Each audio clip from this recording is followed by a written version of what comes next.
ఆ ఫేజ్లో దేవుడు మమ్మల్ని ఎంతగానో ఆశీర్వదిస్తాం ప్రారంభించాడు. నెక్స్ట్ రెండోసారి లాక్డౌన్ పడినప్పుడు నాకు అందరి మధ్య తిరుగుతూనే ఉంటాం కదా, ముఖ్యంగా ఈ పాండమిక్ టైంలో సర్వ్ చేస్తూనే ఉన్నాం. నాకు 3 సార్లు కోవిడ్ వచ్చింది, ఒకసారి కాదు 3 సార్లు. But then that was really challenge. నాకు రెండోసారి అయితే ఐ థింక్ ఫస్ట్ టైం అయితే నా ఫ్యామిలీ మొత్తం అందరికీ కోవిడ్. నాకు కోవిడ్, నా భార్యకి కోవిడ్, నా పిల్లలకి కోవిడ్, నా అప్పుడే పుట్టిన చిన్న కుమార్తె జూనియర్ తనకి కోవిడ్, అందరికీ కోవిడ్. హాస్పిటల్లో పడి ఉన్నాం. హాస్పిటల్లో ఒక్కొక్కరు ఒక్కొక్క రూమ్లో ఉన్నాం, ఒక్కొక్క వార్డులో ఉన్నాం. ఒక్కొక్క రూమ్లో కూర్చోండి ఐసోలేషన్లో. ఇట్స్ లైక్ ఫోన్ మాత్రం చేతులు ఉంది కదా, ప్రేయర్ రిక్వెస్ట్లు వస్తూ ఉన్నాయి. నాకేం లేదు, దేవుని కృపను బట్టి I was fine. But then నాకు కోవిడ్ ఉందా అనే స్థితిలో ఉన్నా. అఫ్కోర్స్ ఫస్ట్ టైం మాత్రం కొంచెం క్రిటికల్గా వెళ్ళింది. ఆక్సిజన్ రియల్లీ సాచురేషన్ లో అయిపోతాం. It was really hard. రెండోసారికి మూడోసారికి అసలు నాకు కోవిడ్ ఎక్కడ ఉందన్నట్టు ఉన్నా.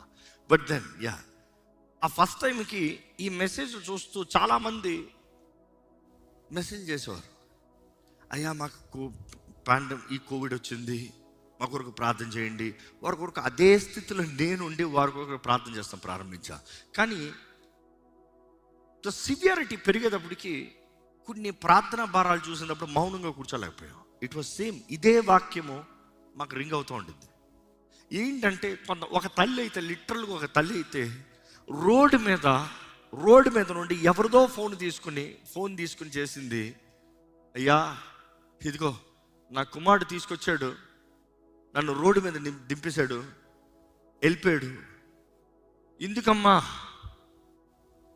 నాకు కోవిడ్ వచ్చిందని తన ఇంట్లో ఇంకెవరికి రాకూడదని, అంటే తన భార్యకి తన బిడ్డకి రాకూడదని సొంత తల్లిని బండి ఎక్కించుకుని హాస్పిటల్ తీసుకెళ్ళి తన బండి ఎక్కించుకుని తీసుకెళ్ళి రోడ్డు మీద వదిలేసి వెళ్ళిపోయాడంట కొడుకు. అలాంటి స్థితిలో ఫోన్ కాల్స్. కొంతమంది నాకు ఎవరు లేరయ్యా, నాకు ఏ సహాయం లేదయ్యా, నాకు డబ్బు లేదయ్యా, మేము ఎలా చేయాలో తెలియట్లేదయ్యా. ఈ ఒక్కొక్క ఫోన్ కాల్ వినేటప్పటికి ప్రార్థన చేస్తానని చెప్తాం మాత్రం కాదు. ఒక విశ్వాస ఆ టైంలో నేను ఏదో ప్రార్థన చేస్తానని కూర్చోలేడు.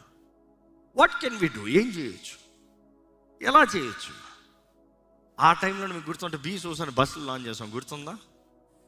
ఎమర్జెన్సీ ఐసీయూ వార్డ్స్ ఒక్కొక్క బస్సుని డిజైన్ చేసి దానికి ఐ వాజ్ లైక్, నాకు ఉన్నదంతా ఐఎమ్ ఫైన్, నేను చచ్చినా కూడా దేవుడు నన్ను చూసినప్పుడు మెచ్చుకోవాలి, ఉన్నదంతా పెట్టాను అన్నది. Everything cleared out my balances, everything A to Z. We never raised any big funds. నాకు ఉన్నదంతా చేర్చి పెట్టి మొత్తం జీరో చేసి మొత్తం అందులో బస్సులో పెట్టి I said let's do it. పంపించు 33 డిస్ట్రిక్ట్లు పంపించు. ఎందుకంటే తెలంగాణ మాత్రం మనకు పర్మిషన్ ఇచ్చారు, ఆంధ్రాకి ఇవ్వలే, చెన్నై తమిళనాడుకి ఇవ్వలే, అంటే గవర్నమెంట్ పర్మిషన్ ఇవ్వాలి. సో సీఎం లాంచ్ చేశారు.